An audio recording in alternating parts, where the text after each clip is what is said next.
Okay, so our final video today on the Fifth Amendment.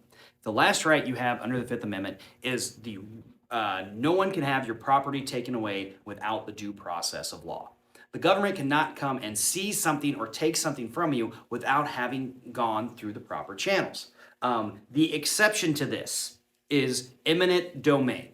Under the rules of eminent domain, and again, this is a rule that has evolved and changed over time, the government can take private land for public use if it is in the public interest.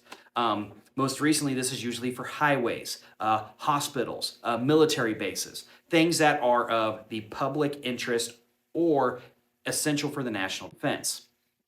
Now, the court system, again, used to be far more deferential to government taking these lands as long as they could prove it was in their best interest. It was in the government's best interest. It was going to approve for everybody. Now you're seeing a lot more burden of proof is the right term, put on the government to make sure that they are doing things the way they need to go.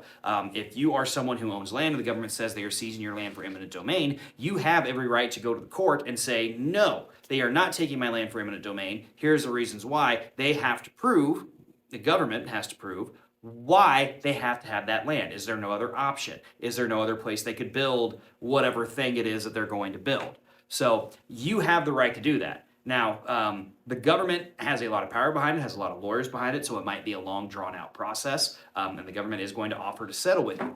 If the government does take your land under eminent domain, they do have to offer fair market value or compensate you for that land.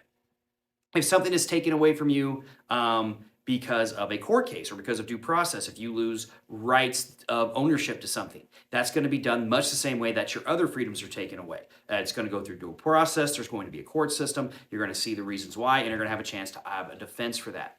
All of those are the rights you have under the Fifth Amendment.